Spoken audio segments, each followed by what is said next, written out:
Morning, everyone. It's a packed house, very cozy. Thank you for joining us this morning. I'm Lance Mortlock.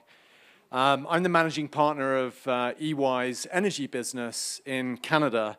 And I wanted to kind of start with a few opening messages, and then I'll introduce the panel that we've got here. So a couple of things. The business of business is no longer just business. And in these times of hyper-transparency, consumer and employee engagement, and activism, companies must consider how they create value for stakeholders beyond the shareholders. The Canadian energy sector is on the brink of consumer-led, technology-enabled transition that is pushing companies to rethink their energy mix to meet new stakeholder demands and pressures here and overseas. The Canadian economy is on the brink of recession. We have an energy crisis that's stubbornly causing high inflation of 8.1%, and value-led sustainability is everyone's business. Today's panel will talk about carbon sequestration and decarbonization. So let me introduce the panel. We've got Fab next to me here. He's the VP of New Ventures at Pembina, Vice President there, and one of North America's leading energy infrastructure companies. We've also got Mina next to Fab. Mina is the CEO and co-founder of Carbonova. Dr. Mina is obviously the CEO. They're a deep tech company developing a solution to permanently convert greenhouse gases to solid carbon nanofibers for enhancing day-to-day life and products.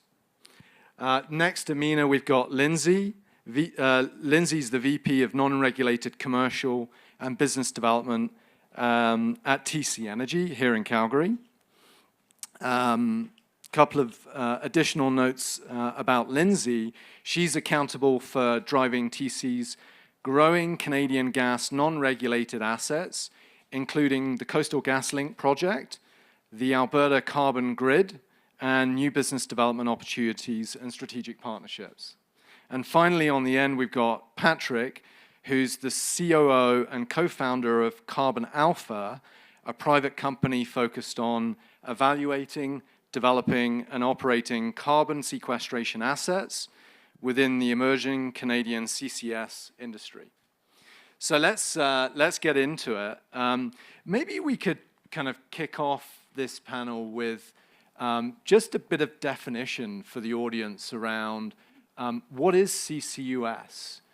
So maybe Patrick, we'll start with you at the end. Could you just define it in its basic terms? We've probably got a bunch of folks here that understand it in detail, but others that maybe don't. Sure. So carbon capture and sequestration is an industrial process to remove CO2 from emission streams from industrial assets. And this process has been well established. It's been operating since the 1950s. There are 29 different carbon sequestration entities globally. And essentially it has three components. You've got capture, where we're trying to remove the CO2 out of the emission stream through a whole series of technologies, and those technologies are evolving, and hopefully as they improve, we'll start to lower the cost of capture.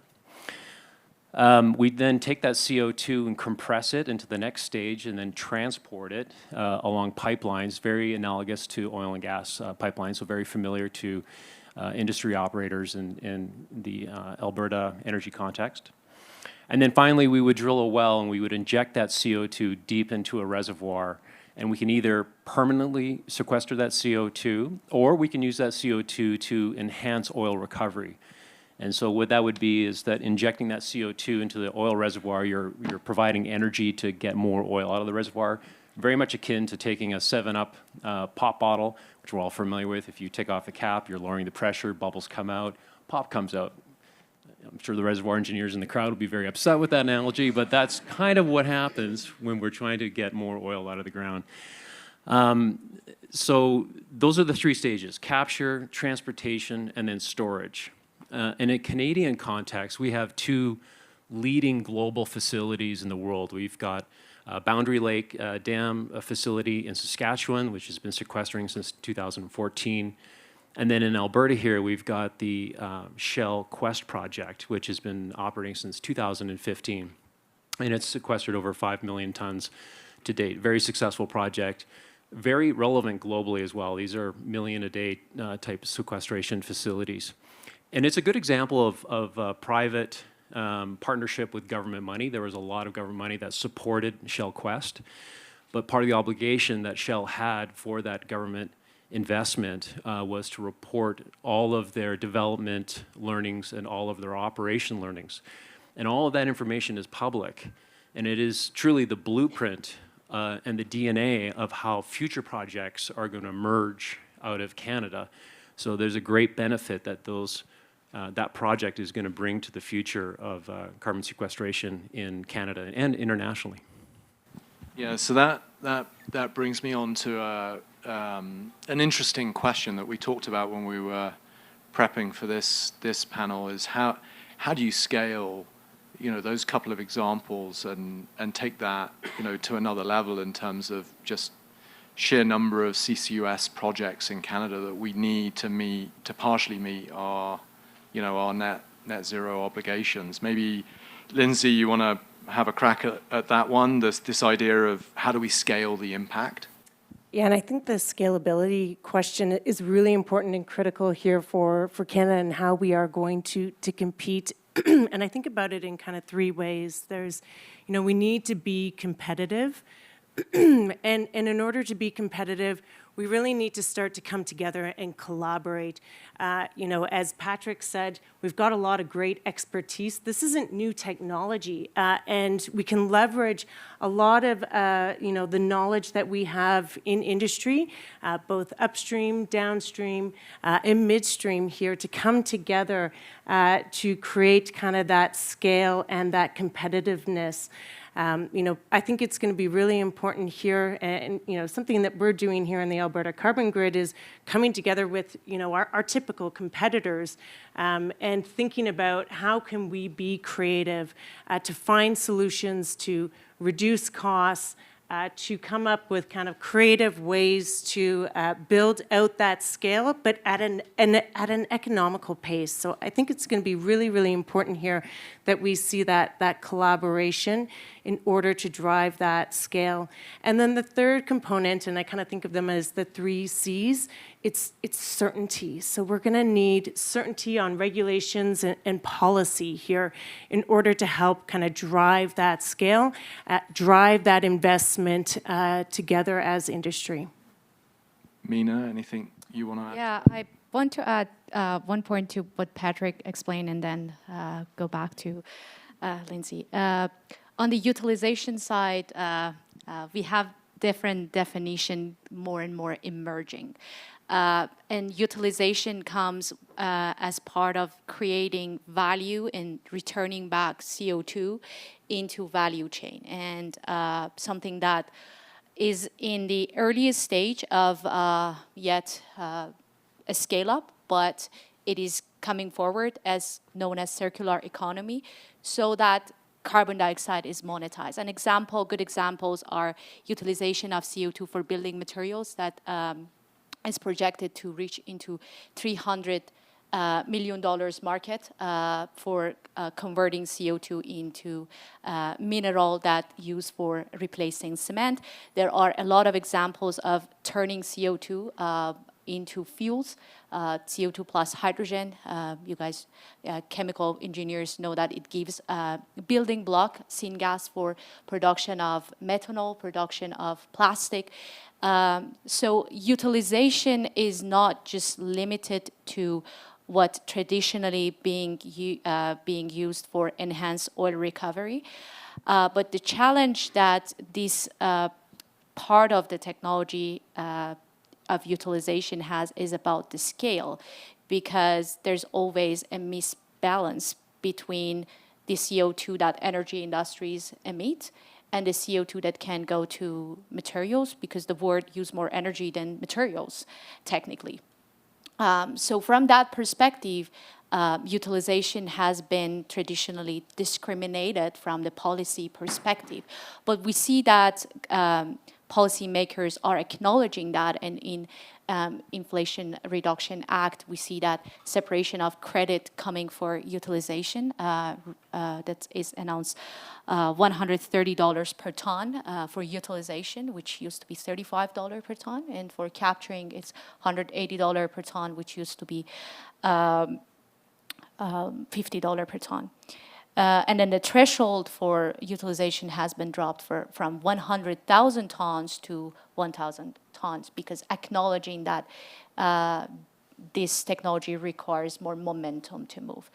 And for the scale up, how we can move toward a scale up, I believe that creating this value chain is a key point about moving this industry forward.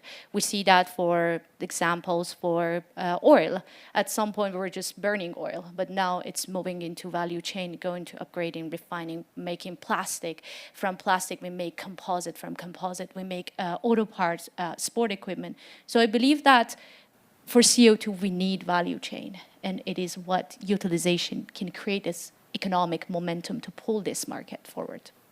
Yeah, and that's a good point. And also, I think when I think about scale, I also think about the timelines of these kinds of projects and how quickly it takes or not to actually, design, engineer, construct, and commission CCUS projects.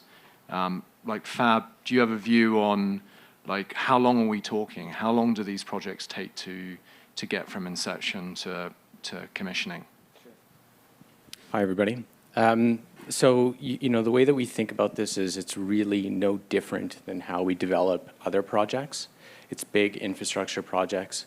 So generally, when we're talking about CCUS projects, they're about 5 to 10 years in the making, depending on size, scale, complexity.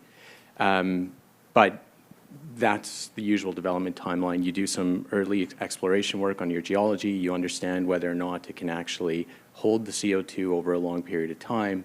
You then move into a phase where you're developing the equipment and manufacturing it. You install it, and then at that point, you get up and running. And that whole process with government engagement, stakeholder engagement, and so on generally takes about five plus years.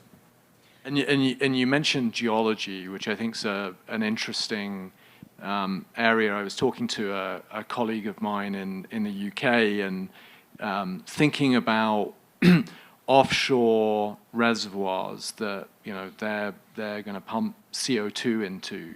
Do we in Western Canada and Canada we have the right geology? What are the complications, I guess, technically in terms of putting CO2 into the ground, into salt caverns or other underground storage areas? What does that look like technically? Is it different? Is it challenging for us? Do we have a unique opportunity? Does anyone want to take that one? Patrick, yeah. I guess I'm the geologist in the room, so I gotta. When we think about the UK, each different country has to make choices about storage and pursue the opportunities that they have at hand. So in the case of UK, they don't have a lot of onshore storage opportunities for large-scale sequestration, and so they're for them to follow through on their decarbonization plans utilizing CCS, they have to go offshore. They have lots of offshore options.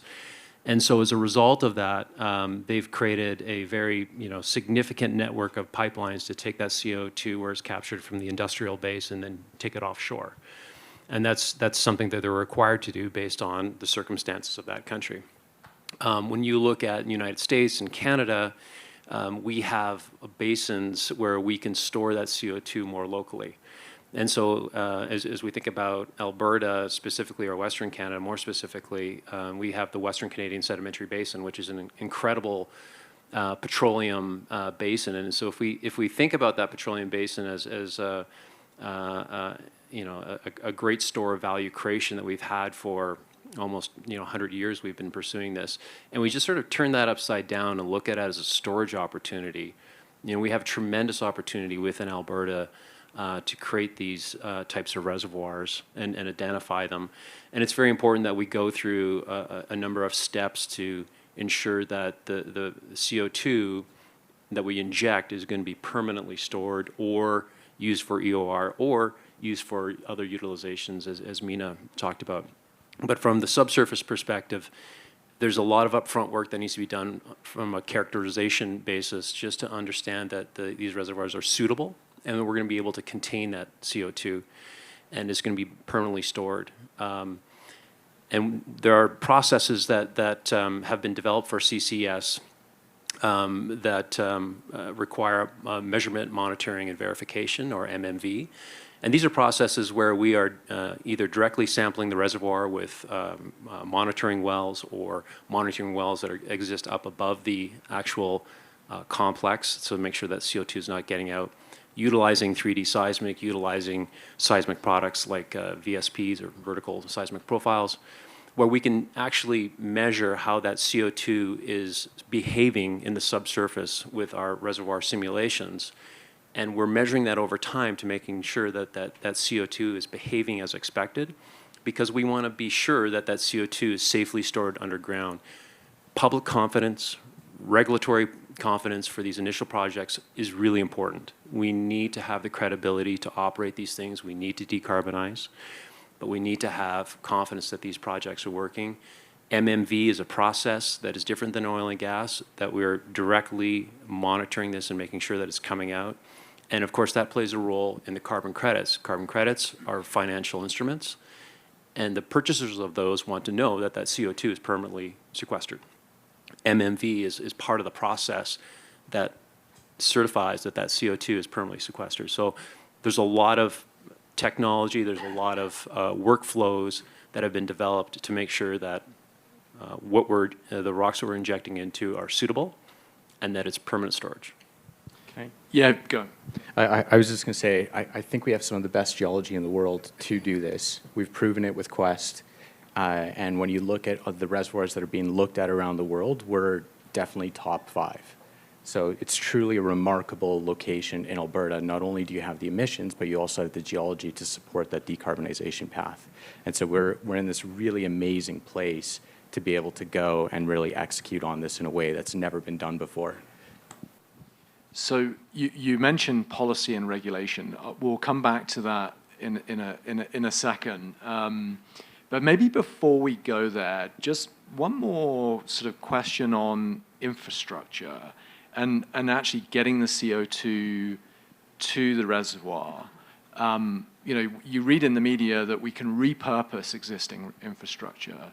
And maybe Lindsay, you can provide a perspective on that. Is that real, or is there a lot of challenges, technically around repurposing infrastructure? Yeah, I think that's a great question, because technically it's feasible, and we've done a lot of work at looking at kind of what's required to convert existing infrastructure to transport CO2 at that supercritical kind of dense phase, which allows you to get that scale and the capacity that we talked about. However, it does require kind of unique, modifications to the infrastructure, which then, depending on how far you're transporting that CO2 from kind of the emission source to that sequestration zone, it can get quite costly. So it really is, I think, a tool that we have in our toolbox that we can, look at where the right opportunities are to optimize our infrastructure and potentially convert to CO2.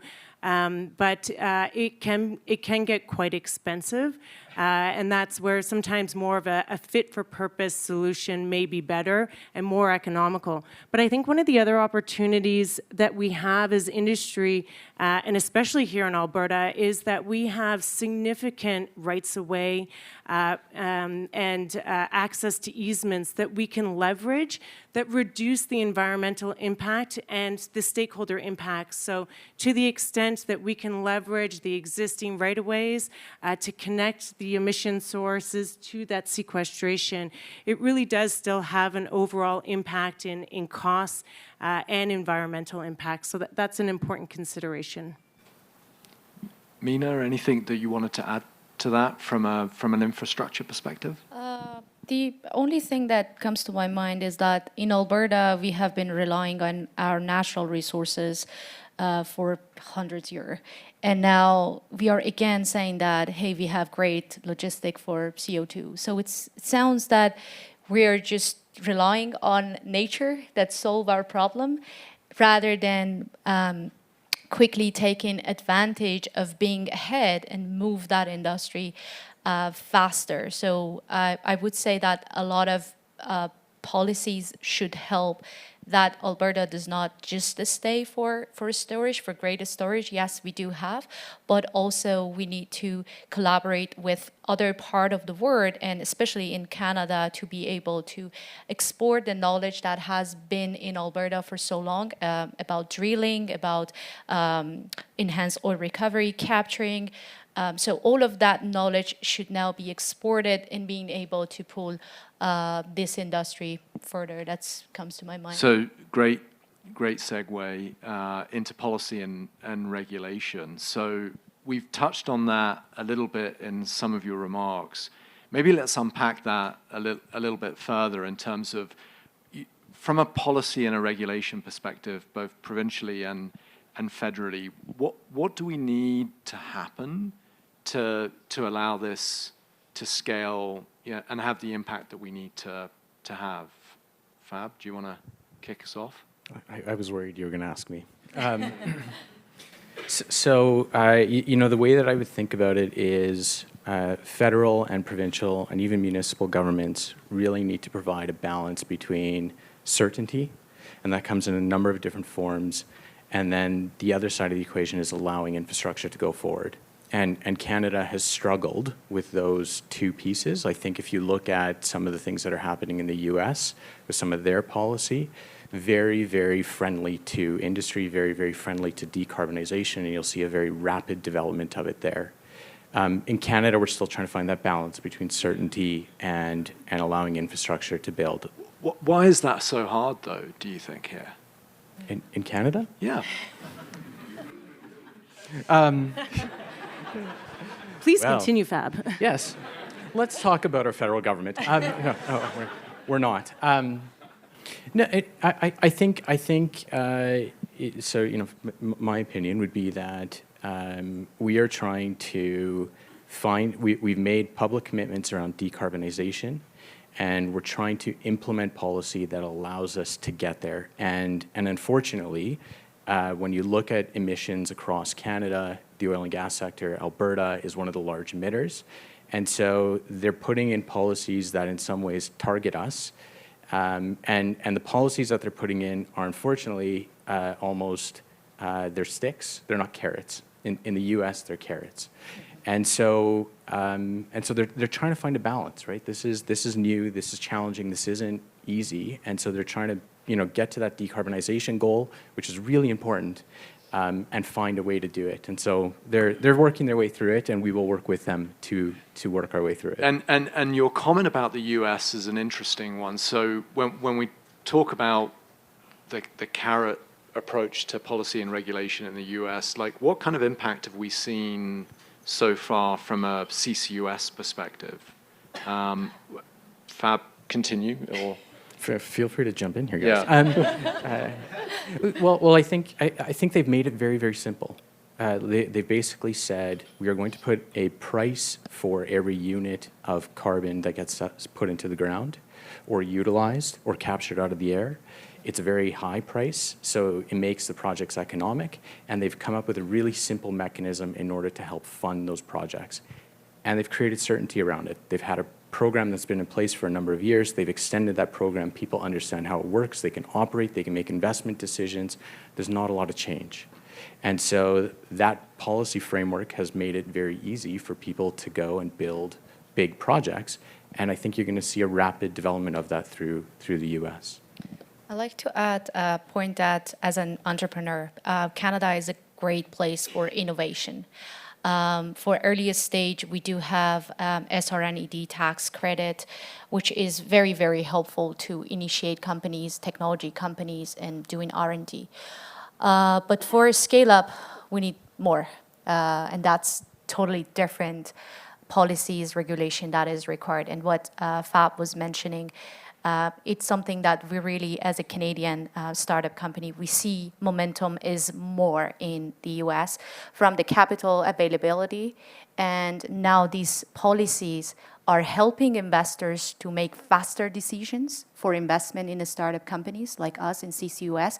So if Canada does not do anything immediately, there are going to be a whole bunch of startup companies moving to the US. And this is a very clear message for policymakers that we are analyzing. Yes, we are a Canadian company. Our heart is here. We would love to develop here. But when we cannot, we have to first save the business and go to the US because now the policy helping more in the US. When we think about pathways and what we're trying to achieve there and scaling up and the 11 potential projects in the future, maybe, Patrick, you could talk a little bit about collaboration and partnership between companies that essentially are competitors but need to team and collaborate in different ways in the future. What does that look like in your mind? What does that need to look like in the future to have the impact that we need, either as part of pathways or separately? Well, I mean, there's a great example on stage right here. We've got TC, Pembina working together on the carbon grid. You've got pathways. You've got a large number of oil and gas producers that typically are competitors working together for these solutions. And the reason is that, when we look at the industrial logic of putting together large-scale sequestration, there's a lot of efficiencies and scales of economy that materialize as you start to get into these larger projects. And so, unlike the oil and gas industry, typically in the past, which is a competitive environment, and in many ways needs to be, I think what we're seeing here in the CCS environment is that really the CCS is tied to our national goals. It's for the public good. People are looking for solutions for emissions from our industrial partners and our industrial base that we have in Canada that provides so much opportunity for us, but we want to decarbonize it. And I think these large industrial players are coming together to bring their expertise and these scales of economy, and again, this industrial logic of trying to allow for any emitter in a given area to participate and decarbonize if they want to take those bold steps to decarbonize their business. And it's providing that pathway for those industrial groups to do that. Lindsay, anything you want to add there from a... Well, yeah, and I was going to say, a key component here is really just that collaboration, right? As you say, Patrick, it's bringing our expertise together. And so whether it is, on the pipeline side, Pembina and TC coming together as kind of experts within kind of transportation and also kind of sequestration, but also working with other industries and stakeholders and First Nations to understand, how do we develop the right solution so that we can continue to be competitive.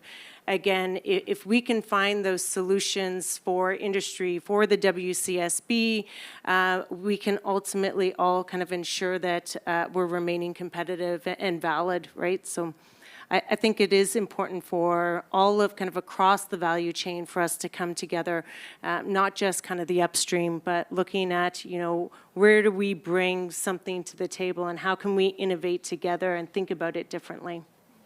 So maybe pivoting a little bit, thinking about the skills and capabilities that we need in the future to scale CCUS in this country.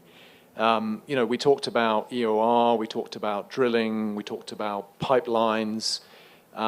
It strikes me that we likely have many of the skills and capabilities that we need, but perhaps there are other skills that we don't have that we need to develop. What's the panel's perspective on that? Do we have the skills largely that we need to make this happen, or are there some big glaring gaps? Fab? So when I think about the different components of it, I think we certainly have the skills. These skills are highly transferable from what a lot of the oil and gas companies and mineral companies do today to CCUS, which again is another reason why Alberta, Canada have this really unique opportunity. I think the challenge is going to be looking out into the future and the labor market and whether we're going to have labor shortages for kids going into high school, going into university, and really thinking about what they want to do with their careers, because these projects are 10 years out. And so I think that's where the labor gap is going to be. But in terms of the skills, I think we have an abundant number of the skills that are highly transferable. Yeah, as the baby boomers retire, there is potentially a big glut of skills and capabilities there that we need to be mindful of. It's not even that, it's mobility between jobs, right? Like people are not just, it's not just baby boomers retiring, it's people moving industries, right? We're seeing a ton of mobility right now between wanting to work for an oil and gas company or a tech company, and people are making those leaps. Also work from home where people want to work and so on. So there's a ton of movement in the labor market right now. And we as project developers need to think about that long term and start really early in terms of developing that labor force. Yeah. Mina, anything that you want to add in terms of how we... I think also that we do have this skill set. When I look at the way that we were evolved from the group of scientists and engineers that were working for a decade on oil and gas operating. And at some point we said we have to pivot and use our machines, our expertise and knowledge to do carbon capturing, utilization, biomass, upgrading, things around renewables. There are a lot of examples like that that we're seeing around. But from the capital availability, we have lack of investment in Canada, in Alberta, comparing to what is happening, what deals are happening in the US, in Silicon Valley, for example. So in order to move this whole industry forward, capital is required. Yeah, and maybe going back to what you were touching on, Fab, is it also strikes me that part of the future solution is how do we change the narrative about the industry? These are big, complex problems that we're trying to solve, which people can build their careers on. But to the point that you both made, it seems that it's not an attractive industry for young graduates to want to get into and moving into other sectors. So how do we change that narrative? Patrick, do you have a view on that? Yeah, I am worried. I'm worried about when we look at the University of Calgary, just as an example, they're not graduating as many geologists as they used to. There's very few. The Reservoir Petroleum School at the University of Calgary was closed. They shut that down a couple of years ago. There just wasn't enough interest for young people going into that because the only pathway was to go into the energy sector, which is a great sector for a career, but a lot of young people were not attracted to that. I think that, as we start to develop out of the CCS industry, you can use all those fantastic skill sets, reservoir engineering, geological skills, planning, development, pipelining, all these great things, and you can use this in this energy transition sector. So I think that's a really positive message. These are great fields of study, great education, and great opportunities. And so now there's not just one pathway, there's multiple pathways for people to participate in the industry. The other comment that I'd make is that as we start to think about these projects getting developed, we're going to be drilling a lot of wells because we need to sample the reservoir, we need to inject and all that kind of good stuff. So we're going to be competing directly with oil and gas interests for drilling rigs, for services, for drilling mud.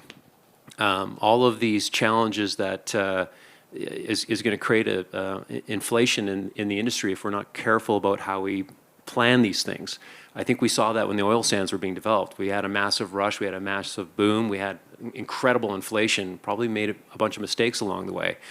So I think that as we get into this industry and this starts to emerge, and I believe it will, we have to sort of be thoughtful about that stuff. But there are going to be some challenges. We are going to be competing for ever scarcer resources to get these projects kicked off and actually into gear. Mina, maybe pivoting a little bit, if we can. You know, you think about putting CO2 into the ground, maybe taking a step back from that. Why are we even doing that? Are there better technologies that we should be investing in the future? Think about your company and some of the technology that you're trying to develop. What does that look like? Are we solving the wrong problem here? Well, I would say that we need wide ranges of solutions. This problem is too big, and one solution will not be solving the whole problem, depending on the locations, depending on availability of basins for sequestration, depending on the size of CO2 emission, solutions might be different. There are a lot of capturing technologies right now up and running that are capturing CO2 to the 99.9 food industry grade, capturing it and then venting it to the atmosphere. Examples I am sure among the audience they are aware of. Because the size is small, the motivation is not there, or the punishment is not yet there because the size is like 100 ton per day. It's not too small, but it's not too big. It's not enough to go to put it underground, to do the pipeline and bring it to sequestration. So that's the reason for that specific problem, location, industry, we need different solution because sequestration doesn't work. But sequestration is a great solution. And there is no question that we need storage because we need to create this transition period. We are shifting from oil and gas into renewable more and more, but this period, we need a solution for buying time from the nature to develop our renewable resources, to develop capturing technologies. So I would say case by case is different, and that's the reason International Energy Agency is insisting that we need wide range of solutions. We need nuclear energy, we need batteries for storing electricity, to use more solar, wind, we need capturing technologies, we need even direct air capturing that is evolving more and more to have just as much as possible alternatives. There are enough CO2 for all of these technologies. There's not going to be a competition between us that, hey, no, this is my CO2, this is not yours. I hope at some point this happens, but I don't think. And these all capturing technologies at some point are going to end up with a lot of CO2 that we need to create demand for. And I think Mina brings up a great point, because in Alberta and Saskatchewan, we're very fortunate that we have the geology for the sequestration, but not all the provinces have this excellent geology that we are fortunate to have here in Western Canada. And you think about where, the majority of the emissions are coming from out east in Ontario, that's a significant CO2 source. And so finding, innovative ways to capture but economically utilize that CO2, I think is going to be important. And that probably plays into some of the work that you're doing, Mina, and looking at how economically we can utilize the CO2 in different ways. And so in Ontario, is there the geology like there is in the Western Canadian Sedimentary Basin, or is it different? Well, maybe Patrick's better to speak. We've done some work, and there is geology, but not the scale of the geology. So again, when we talk about driving that scale and capturing that amount of emissions, there's just not the right geology to sequester that much CO2. So different solutions for different provinces. Solutions, correct. Yeah. Okay. Just kind of mindful of time that's flown by here. Maybe I could ask you each one last question, which is, when you think about CCUS and its ability to play a role in achieving our net zero targets, are you optimistic? Are you pessimistic? And maybe why?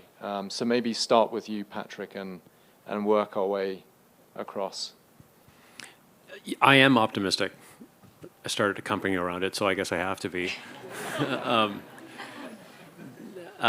No, this is, you know, this technology is proven. We know it works. And it's a rapid response to the climate change challenges that we're facing. You know, if you've been at this conference for the last couple of days, you would have heard of some fantastic speakers talking about nuclear solutions, battery solutions. You've heard all kinds of incredible technologies that are coming to the fore, but a lot of these are going to take time. And we have this industrial base that exists right now that delivers us reliable, affordable power. But what we don't like about it is the carbon. And so we have a technology, we have the ability, we have all the skill sets in Alberta. We have, I'll just use Alberta as an example. We've got legislation for the regulatory aspect of it. We've got the people, we've got the know-how, we've got fabrication, we've got expertise. We know how to finance large projects. And so we have all the ingredients we need throughout Western Canada and places in Eastern Canada to make this happen and provide that rapid response to decarbonize the industrial base that we have. There's going to be a whole bunch of opportunities to change the energy sources that we will have in the future, no question. And we need them. But in the meantime, this transition will take a long time, and we're still going to be using hydrocarbons for a long time under any scenario.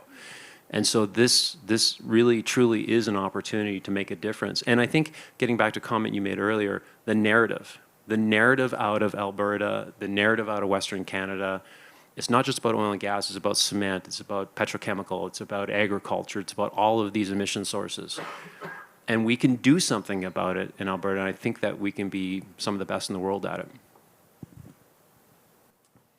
Well, you sold me. I'd say I'm an optimist as well. You kind of have to be if you're in business development. But, I think we are energy problem solvers. We really are, as an industry, innovative. We've shown that we can come together and work together to find the solutions to drive economic CCS solutions. And again, it's not a new technology. But, one thing that does kind of keep me up at night is that certainty. Can we be competitive? What are the regulations and policies going to look like here in Canada that will drive investment and drive that scalability? So, I do think it will be critical for us to get more certainty on the policy side and ensure that we can compete with our friends to the south. I am more than optimistic. More than optimistic, yeah. I believe this is a challenge, but absolute opportunity. Like, it is several $1 trillion opportunity, and this is going to bring innovation to the next stage. If we look at what happened to many of the companies in the utilization side, for the companies that are doing mineralization for cement industries, they started with dumping CO2 somewhere just to get rid of it. But they ended up reducing cement content and make concrete more economic, so we can build more affordable houses. We can build faster because we need less CO2. They're going to reduce the amount of mining from mining minerals, so reducing our reliance to our natural mineral resources. If we look at two companies like us that are turning carbon dioxide into solid carbon, I started my project in PhD with a way just to get rid of CO2. And then we ended up producing a material that can replace carbon fiber, graphene, which is relying on fossil fuels, relying on natural resources of graphite and coal or other sources of carbon. So there are, and also another example of fuel industry.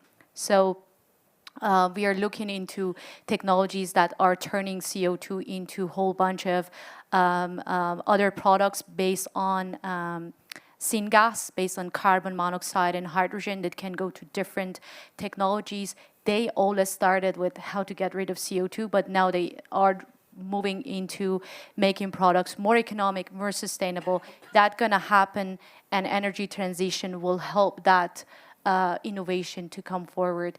And we are creating a lot of jobs. We are shifting gears toward a new era. We can call our reservoir engineers now our CO2 engineers because they do have the geological knowledge. We can call our chemical engineers that were working in oil industries now as sustainability engineers, and change the labels, change the narrative, and move forward.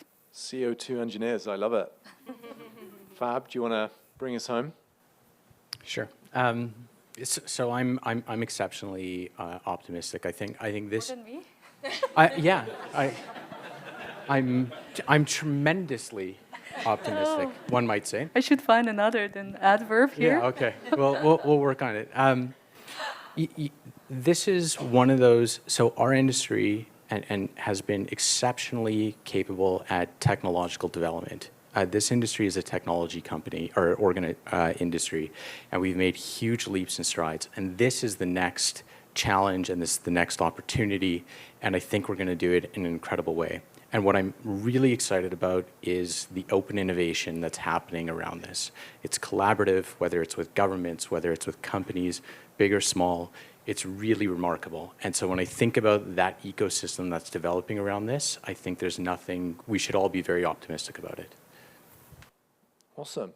Well, Increase from here to here, our optimism level. yeah, I I'm hope that really, we really, have, really, really optimistic. I hope we have transferred our optimism to the audience as well. So maybe I conclude. We've unfortunately run out of time. So I guess firstly, thank you for sharing those insights and comments over the last 45 minutes. I'll leave the audience with 4 key messages as we wrap up this morning here. I guess the first thing is, while the energy mix will continue to include fossil fuels, energy companies must address how to capture and reduce methane and CO2 to lower their carbon intensity. The second thing is that, green energy is becoming more competitive as costs continue to fall. Defining, and we've touched on this this morning, defining a path forward that unites the energy industry versus the environment rather than divides them is going to be important. And then I guess finally, and we also touched on this morning, emerging technologies such as AI, data analytics, blockchain and the Internet of Things. We didn't touch on that so much. But generally, technology is going to play, an important role in terms of supporting insights, decisions that optimize the supply of energy in the future. So thank you for joining us, and we'll wrap up there.